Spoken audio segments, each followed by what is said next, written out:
Basketball fans, anywhere, everywhere, appreciate you guys for joining me once again for what I believe now is episode 77 of Tate's Take. As you know, we like to call it the best, the most entertaining, the most informational, and the most educational basketball content on the planet in the form of a podcast. So don't save it for the local barbershops. Don't save it for the local sports bars, um, is what we like to call it. If you haven't done so already, be sure to go and subscribe anywhere you find your favorite podcast, as well as we are streaming live on Facebook as well as on YouTube, Periscope, Twitch, the whole nine, any and everywhere. And be sure also to follow along on all social media platforms at Tate's Take Hoops, TATESTAKEHOOPS, where basketball lives per usual. And as you guys know, I like to tease a little bit on social media and everything else leading up to that. We do have another guest on today. And today we are blessed with the opportunity to be welcomed by none other than there he is, Brad Rowland, podcast host of Locked On Hawks. Follow him on Twitter at BT Rowland. That is at BTROWLAND. Brad, thanks for joining me today, man. Really appreciate you taking time out of your busy schedule, and just appreciate you for joining us. Yeah, no problem at all. It's my pleasure. Happy to do it, man. Let's talk some hoops. Yeah, I'm looking forward to it, man.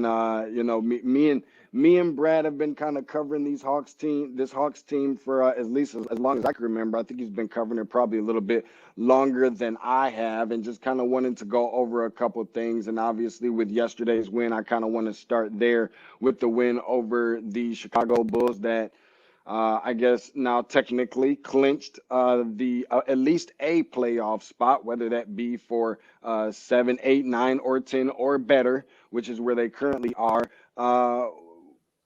What did you see in just yesterday's game in the win over Chicago? Maybe some things that you didn't see in the previous 3 games that they ended up losing now on at least one game winning streak. Just some of your different takeaways that you had the opportunity to see during yesterday's win. Yeah, it was good to have most guys healthy and back. That's the biggest thing about this Hawks team this season. Honestly, it's been impressive that they've been able to win as much as they have with all the injuries they've had. And part of that 3-game losing streak was kind of being without some guys. You're on the road. It's tough to win on the road in general. And 2 of those games were against Philly, and Philly's really good, especially at home. So no shame in losing 3 in a row because of circumstances. But you come home and they didn't play great in the first half. Honestly, on Saturday night, they did not play their A game by any means in that game. But part of the NBA, and the Hawks have done this well this year, is winning when you don't have your fastball, when you're not playing as well as you possibly can. So defensively, they sort of tightened things up after halftime, and Clint Capella was great after halftime. Trae Young was great the entire night. It was great to have Trae back these last 2 games at seemingly full strength. If you didn't know he was injured before that, you wouldn't know. He looks fantastic. So it's kind of a combination of like just taking care of business more than anything, beating a team that was shorthanded, and that's a game they needed to win. After losing 3 in a row in the standings, you kind of have to come out and beat a team at home that you're supposed to beat, and they did that. So a pretty nice night overall, even if they didn't play fantastically. Yeah, I talked to Clint Capella in the post-game presser, and as he mentioned, there was some guys that were definitely very vocal in the locker room at the half and talking about how much they needed to really change their play from the first half to the second half, and then asking him, who were some of those players that were the most vocal and who has those players been all season? And one of the ones that he mentioned was certainly Solomon Hill.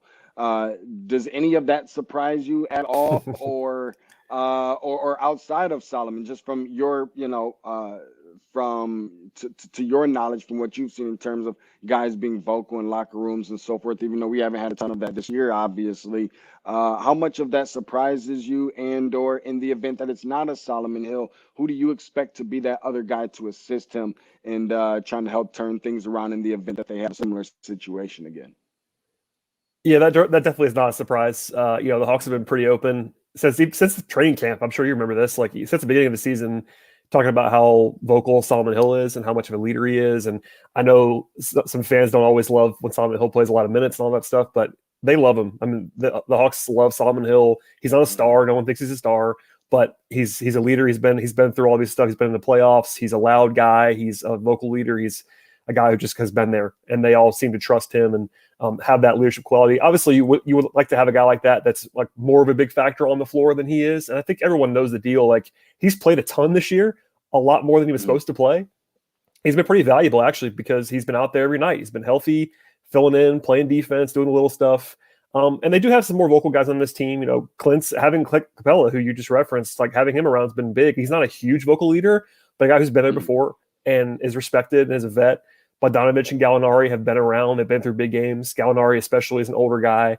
And then you get into like your young guys. I mean, even Trae Young has taken on a bigger role in terms of leadership and being more vocal. So they have enough. They don't have that like number one, alpha leader that you might want. But between having the old head like Solomon Hill and then everybody else kind of pulling their weight, plus a veteran coach as well, Nate McMillan is obviously well respected, and he'll lay the law down as well. They've been saying that the last couple of weeks, especially. I know Bogdanovich mentioned that McMillan's come in and kind of lift them up before games or halftime, and he's not shy either. So they kind of have plenty of that right now, I think. I'm glad that you said that because a couple of those names that were mentioned, I had one guy tell me, like, really, Solomon Hill in the starting lineup, or really Solomon Hill getting all these minutes? And I'm like, dude, that's one side of it. But, like, I'm not sure I want to know who this team is without the vocal leadership of a Solomon Hill. I'm not sure I want to know who this team is without a Clint Capella. And that even kind of sparks my brain or interest even into thinking, like, you don't really have a lot of guys on this roster per se that are logging like a ton of minutes, if you will, that have playoff experience already. So what kind of things, and I'm not trying to get you to be in the mind of Clint Capella. Actually, I kind of am. If you are Clint Capella and you have that experience in the playoffs, what kind of things would Brad Rowland, in the shoes of Clint Capella, be telling these guys as they kind of get prepared for the playoffs? And not even just that, but also finishing these last 7 games really strong.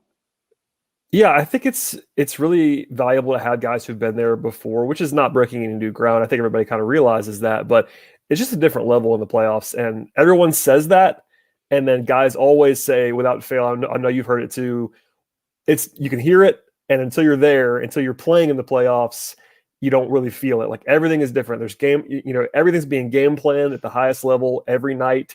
NBA regular season, these guys are playing hard, they're playing well, but there's not the kind of detailed game planning that you see in the playoffs. Like, guys will know your tendencies in a way that they're not usually going to know their tendencies. And by game 2, game 3, game 4, no secrets anymore. Everybody knows the plays. You might have a little wrinkle or two, but that kind of stuff is really important. That, I mean, at a certain level, Clint can tell them, or Hill can tell them, and they kind of need to see them for themselves. But you're hoping that young guys are listening to Nate McMillan and Clint Capella and Solomon Hill, even Trae Young. Like, Trae Young's the star. He's the best player on the team. He's the centerpiece of the team. He's not played in the playoffs. So until he gets there, or same thing with Kevin Huerter or John Collins or whoever you want to say, you got to kind of listen a little bit. And there's no substitute for playing there. But I would just say keep your ear open to these guys who've been there before, because they have seen it. Maybe not the same role. Like, Solomon Hill is more going to be in a supporting role, but Capella has been on the court for 30 minutes in the Western Conference Finals. That guy's played a lot of minutes at the highest level. So just keeping an ear to the ground is big, I think, for me.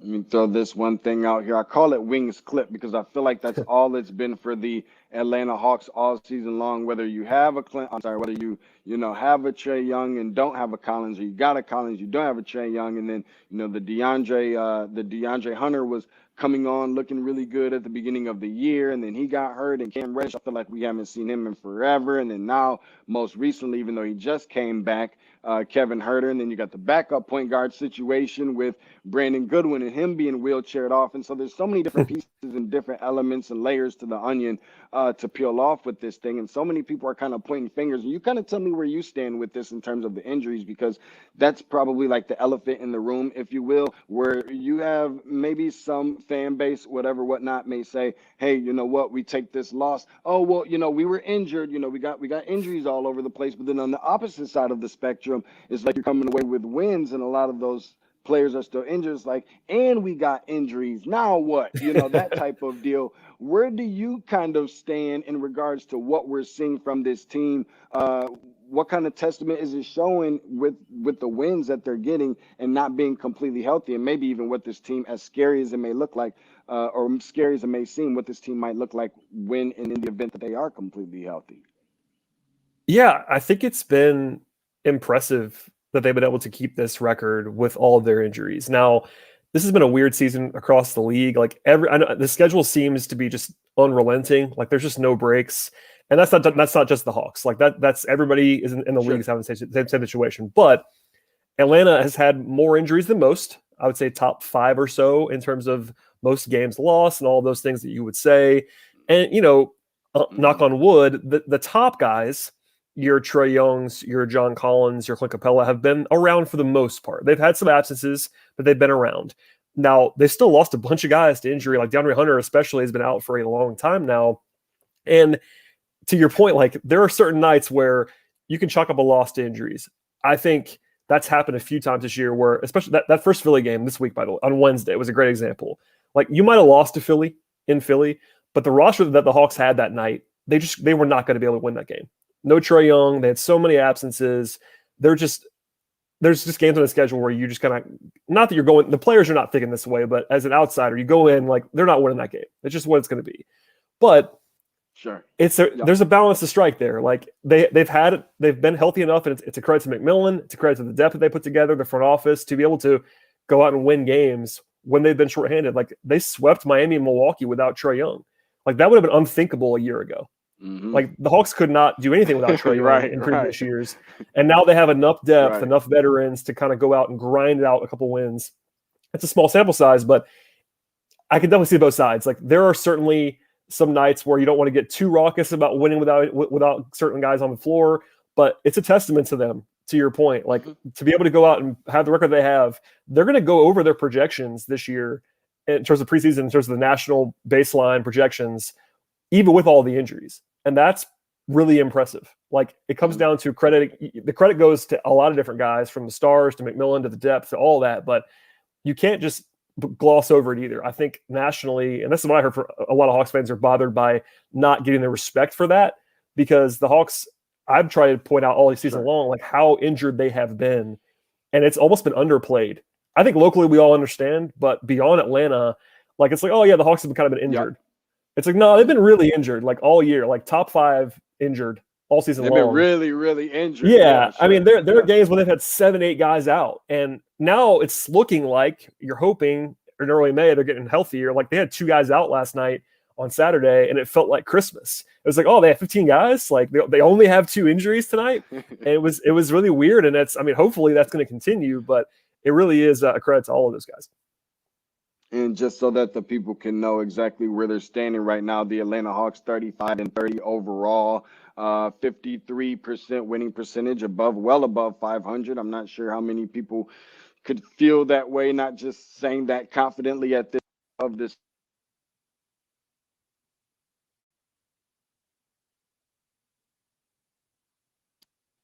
Okay, there we go. Had people calling in there like, when are you bringing on Brad Rowland? I'm like, dude, you're an idiot. I got Brad Rowland on right now. We're talking about Hawks, dude. Just chill. Sit back and watch the show.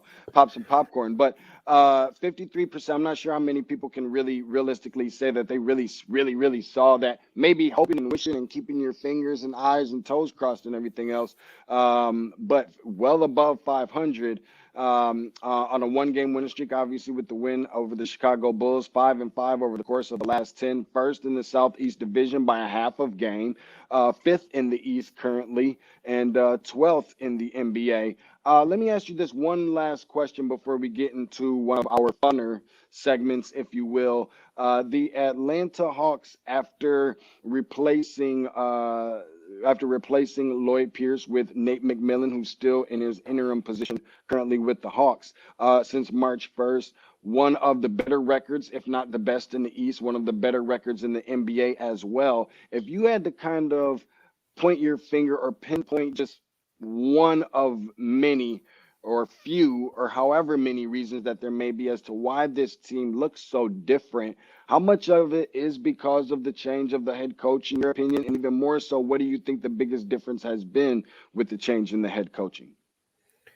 Yeah, I think a lot of credit has to go to McMillan. I mean, that goes without saying. I feel like it was sort of night and day from before to after. And, I have to be honest, like even as someone paying attention to this team, we're all kind of guessing as to how much it's changed, but it's definitely changed. You know what I'm saying? Like there's no Sure. debate anymore. Like it was obviously the right decision. It worked out very well. McMillan's done a great job. He's a really highly respected guy too. This is a guy who has been an NBA head coach for 2 decades. Like Nate McMillan is one of the longest tenured. He's like top 5 in active wins for head coaches. Like this is a guy who's been around and seen everything. Wow. And I think the big thing is, I didn't know even from the outside, they're bought in. Like the veterans, the young guys, all the way up and down, they seem to be really invested and really kind of just like paying attention, bought into the message, bought into the team stuff, and just kind of that can be overstated, but they're having fun too. Like some of that comes with winning. Like it's always one of those questions, like which one comes first, winning or fun? Like because you're gonna have fun when you win, but I don't know. They're playing really well. McMillan's style is a little bit different too. Like they're playing slower, which isn't necessarily what you would have thought. Like this is a young team, and normally like they were running a lot and playing pretty good offense, but now they're kind of grinding it out more, playing a little bit slower. It's helped their defense. Capella's been really good. So you could say a number of things, like their off-ball movement on offense is one thing that's been pretty notably different with Bogdanovich and Gallinari. I don't know.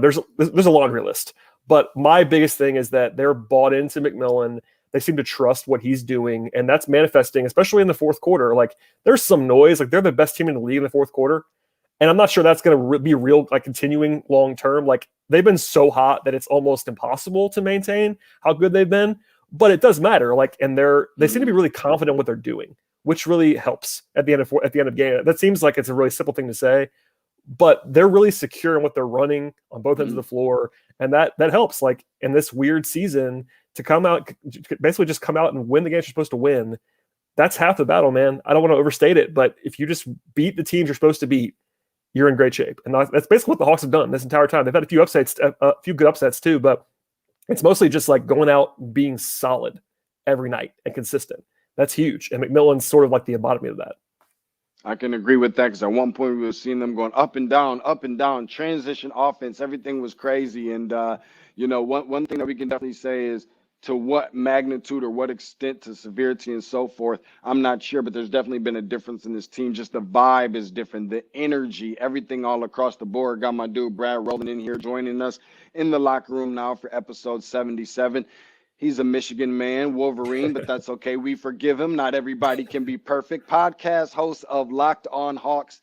Follow him on Twitter at BTR Rowland. I'm sorry, at BTROWLAND. That is at BT Rowland, BT Rowland. What I want to do is I want to bring you in just for a couple more minutes here while we still have you. And I don't want to take up too much of your time, but I do want to introduce you to kind of one of our, I like to call it one of our funner segments, somewhat kind of, if you will, and it's called Quick Release. So let me get this part out of the way first, because it is much like a rapid fire. Feel free to elaborate as much as you want to on any of your answers. Of course, I want to make sure I mention that this is sponsored and powered by Xotics by Curtis Smith. Look good, feel good, play great, exoticsproducts.com. Make sure if you go on there, 110% all natural grooming products, good for women, good for men. If there's any sort of, just because, birthdays, graduations, Father's Day coming up, all that kind of stuff, make really, really good gifts, no chemicals added. Use that discount code during checkout, Tate's Take, as you can see it there at the bottom on the ticker. Get your 15% off. And while we get ready to bring Brad Rowland in here, we just want to throw around a couple little fun little questions for Brad, which we do appreciate him joining us. Here's a good one here. What area of emphasis do you believe that the Hawks should probably be more of their primary focus as they get ready to prepare for the playoffs? I think there's a lot of answers. I think that I would go with like lineup consistency. That's something that McMillan's preached a lot too, but like figuring out which groups work together. The Hawks are not in a position where they can tinker too much on the stretch. They have to win.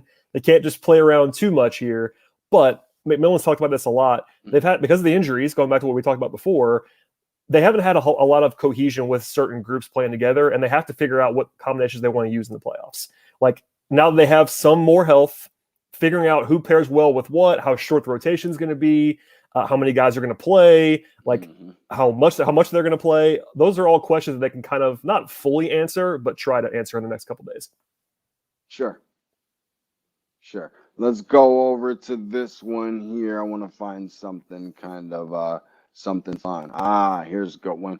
John Collins, as it relates to his future as a Hawk next season, what do you think needs to happen? Is this more in the control somewhat of John Collins, where he goes out there and he goes crazy during the playoffs, and without him, it's hard to imagine that they could even win a playoff game, maybe, and they go off and win a second playoff game or series rather? What are the chances, I guess? How about give me a percentage? I'm asking a ton of questions here. Give me a percentage on what you believe is that John Collins would return as an Atlanta Hawk for next season. Obviously, I'm guessing, but I think I'll go with 75%. I think it's pretty high. Not only, but in part because they didn't trade him. You know what I mean? Once a guy is a restricted free agent, if he gets through the deadline on the team, the Hawks could have traded John. They obviously had offers for him. He's a talented guy. And because they didn't trade him, I feel like between that and the match rights they have now in free agency and the success they've had, I feel like the most logical scenario is to bring him back, whether it's matching an offer sheet or just paying him out of your own. They could still do a sign and trade or something like that, but they don't want to lose the asset either. I mean, even if the Hawks weren't in love with John, like at this point, you're better off having him back than losing him for nothing, which is where the Hawks would be. Sure. Even if you're someone who's not the biggest Collins fan, I like Collins a lot. I think he's really good. But even if you didn't think that, they can't really replace him. I mean, if you look at the salary, without going all the way into the salary cap stuff, they have a hard time replacing him if he leaves for nothing. So I think with all of that as sort of the formula, it's more likely that he stays than leaves. So I'll say 75. I'm hoping it's even higher than that. Honestly, I think he's a good long-term piece of this team, but money tells all. It's still professional sports. You have to pay the guy. If somebody goes crazy with an offer sheet and they don't want to match it, then maybe he walks away, but I think he'll be around. That's the part that a lot of people don't really quite understand about this stuff. I'm like, there's a reason why you're not a GM of a team, because some people are like, just bring them back or just do this and just do this. Is a business. This is an NBA 2K. All right. Let's go with excuse me. Let's go with this one. Let's talk about some of your personal expectations for this team entering the season versus where they currently are. Did in the eyes or behind the lens of Brad Rowland, did you see them being in this position, fringe, fourth, fifth, maybe sixth, being extremely comfortable into the playoffs when we were entering this year? I thought this was possible, but I picked them seventh, and I was actually a little bit higher than most people were. I mean, if you look at especially national, go outside Atlanta, most people were like somewhere in that 8-9 range with the Hawks. I had them ahead of Indiana, but I didn't see this coming as a projection. I thought, maybe if everything went well, they could be in the 4-5, something like that. If that's a really high end outcome, which is where they are sitting right now, but they've been better than I thought. Not like leaps and bounds better, but better, especially after the slow start. If you told me that they were going to be, whatever they were, 10-15, and then they were 14-20, to go from there to where they are now, that's almost the more surprising part. Like mid-season, they were struggling. It was explainable. The schedule was tough, all that stuff. But given where they are now, 35-30, with all the injuries, there's no way I would have said that. If I knew the injury reports all season long, there's no way I would have said 35-30. So that's a credit to them. And I think I was pretty optimistic, but they've even blown past that. So credit to the Hawks. But I felt like we were kind of high. And even then, they've been better. Yeah, that injury part is very, very critical. I'm not sure I would have seen this happening even without the injuries, and then let alone with the injuries, tells you exactly how scary that this ball club can really be in the event that they just get the majority of their pieces back healthy once again. The biggest benefit, in your opinion, even though it's been a very small sample size and replacing during the trade Rajon Rondo, what do you think has been really the biggest benefit for this team since adding Lou Williams? I think he brings them offensive upside they didn't have. especially when Trey was off the court. We've seen that a few times now in fourth quarters where Lou's kind of gone crazy for like 6 minutes at a time. And the Hawks just didn't have that guy before. I mean, they have Yeah. starters like that. I mean, they have Bogdanovich and Gallinari can go that way. But in the backcourt, when Trey left the court, and you know this, but the last 2+ seasons before they got him, basically, they really struggled whenever Trey left the court. And Lou is almost overqualified now for the role he's in. He's basically just the backup point guard, and he's really good at that. I mean, if that's the guy you have in that role, you're in great shape. So he's almost too good for it. But him just having someone to create your offense, to run your offense when Trey leaves the court is just huge. And you've already pretty much seen that with a couple times where he's almost won games by himself already. Seriously, I know, right? I can think of at least 2 where he went just absolutely nuts in the fourth quarter, and that's part of the benefit of having Lou Williams. Let's go with this one here because this is what's coming up next, and we're going to talk about how extremely it is important to make sure that you're adding a number to the left side of the result column for this team. Just a couple more questions, and we'll get you out of here, I promise. Up next on Monday, which is tomorrow, versus the Portland Trail Blazers. Follow that by less than 48 hours later. You got a red hot, as it seems, Phoenix Suns team out of the West Coast that's going to be coming into State Farm Arena and then going on the road to take on the Indiana Pacers in the second game on a back-to-back. Talk about the importance of them finishing strong. That's kind of been some of the very important or often used words as of late for this team. The focus that they need to be able to finish strong at home and just finishing strong in general. Give me your take. Yeah, I mean, having the home schedule is very helpful. 6 of the last 7 at home here is an advantage. Wednesday's game in particular, Phoenix is playing great this year. That's a little bit of a scary matchup, even in your home building. But outside of that, the Hawks might even be the better team in the rest of these games. Plus, they're at home. So the schedule is pretty favorable. It's not a complete cupcake, and you can't take anything for granted in the NBA. But if you were designing a schedule to finish strong, this would be a pretty decent one to do that with. And it has some rest advantages too. Only one more trip on the whole season, which is really nice after all this crazy travel. They have 3 days off at the end of this week, which hasn't happened all season long. I looked this up. They have Friday, Saturday, right. Sunday off. That's the first time all year, except for the All-Star break, that they've had 3 days off. So that's a little bit of a win as well. So they got to win. I mean, I figure they're probably safe if they go 4-3 realistically, but you want to go like 5-2 in these last 7. If they go 5-2, they're not going to be in the play-in comfortably, and you might even be in that 4-5 matchup. The real goal was to be in the 4-5, obviously, but the secondary goal was to avoid the play-in. And I think if they just take care of business, like even just play like B- basketball for the next 2 weeks, they'll avoid the play-in. And that's kind of, I mean, that's not all you can ask for, but not to get too greedy, that really is the number one realistic goal. And then beyond that, you want to be the 4 seed and have home court. That'd be awesome too. But I think it sets up pretty well for them. Honestly, if I told you that they finished this schedule 6-1, would you be surprised? I wouldn't be. No.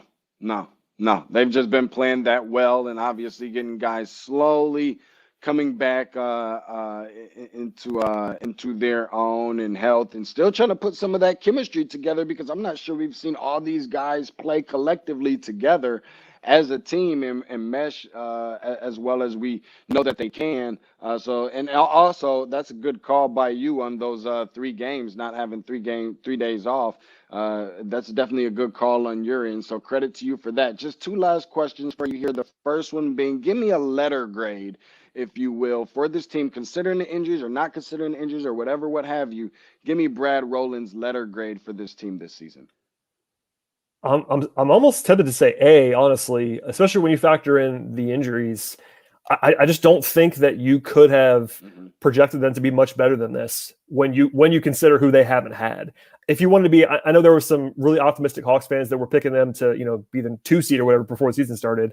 But realistically, with all of their absences, to be in this position right now, could it change? If they finish the season 1-6 here, my grade has to kind of change. You know what I mean? Sure. But in this moment, I think it's got to be at least an A-, maybe an A, something like that. Like, you can't ask for much more than this, I think.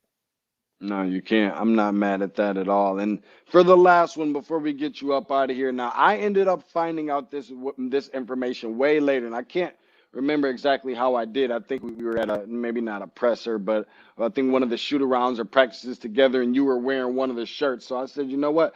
I want to make sure that I wear my shirt. Okay, this Yeah. we know that this is how I get down. I roll with the green, but I want you to be able to give a little bit of the backstory on how you even became a fan of the Michigan Wolverines. God bless your heart, and just your current state of that program. I'm not sure if you're more of a football guy than a basketball guy or whatever it is, but even if you keep up with both, just your overall thoughts on both programs that you keep up with or whatever, what have you. Yeah, it's ironic that I'm wearing a green shirt. I didn't think about that until right now when you said it. But I'm Yeah, wearing a green hey, shirt for listen, Hey, listen, Brad, I'm recruiting even when you don't even know this. it. Well, long story short, I was kind of born into Michigan fan. My dad went to Michigan, so I was born into it. I was baby pictures wearing Michigan stuff. I actually grew up from the time that I would say alive enough to know what was going on. I lived in Atlanta, so I'm from Atlanta, really. But I grew. I mean, I was literally in Michigan baby clothes and had no choice, basically. So one of those things where you just it's college sports. It gets handed down. It's just what Yeah. happens. Um, I would say that I'm more of a basketball guy because that was the sport that I've always been number one. Is what I played. I'm no more about it. But football, I'm also a big football fan. Football program less exciting right now, for being honest. The basketball program's in great hands though. Juwan Howard is my guy. That is working out very well. I was not skeptical, but like you never know until a guy coaches how it's going to go. He had a great rep in the NBA as a assistant for the Heat, but it's like it's going really well. So there's a joke right now about Michigan being a basketball school now that they're good at basketball, not at football right now. But I would say I feel great about basketball and only like mediocre about football right now, which is kind of the inverse of what it usually is for Michigan. But here we are. Yeah.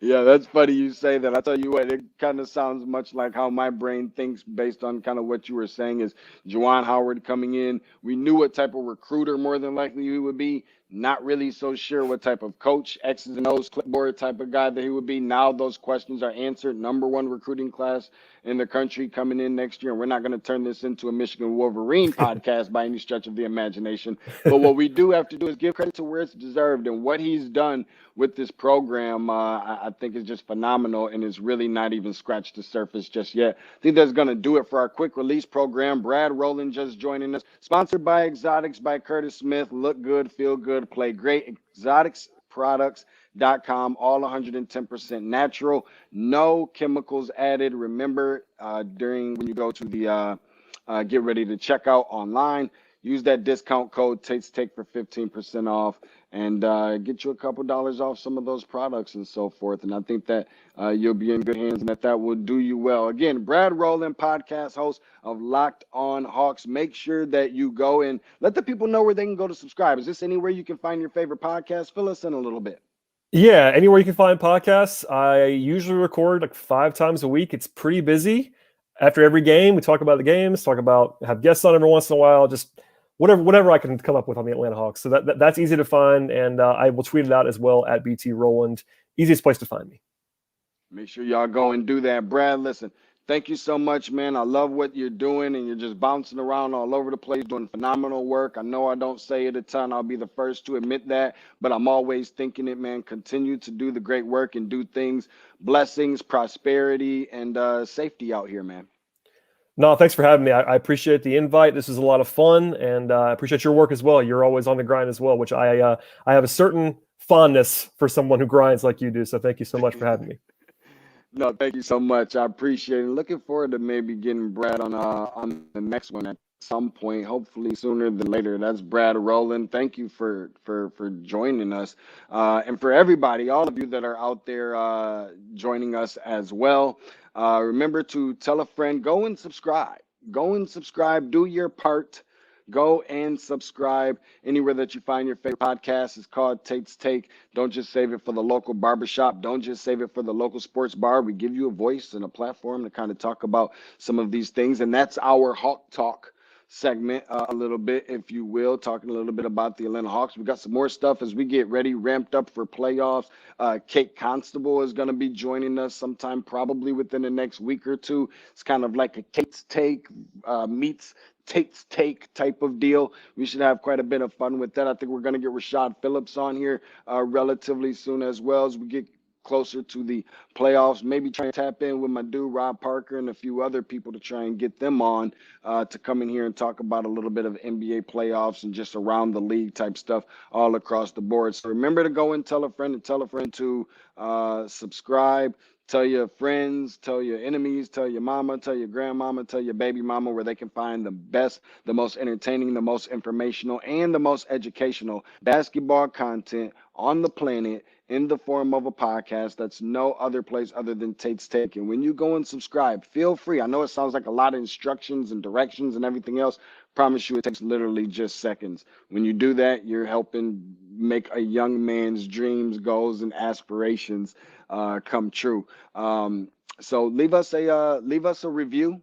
Feel free to leave a couple comments. That's always welcomed and encouraged, obviously, or leave up to a 5-star rating if you want to as well. And remember to go and follow along on all social media platforms at Tate's Take Hoops. That's TATESTAKEHOOPS. Hashtag where basketball lives. Talk to you guys soon. Bye.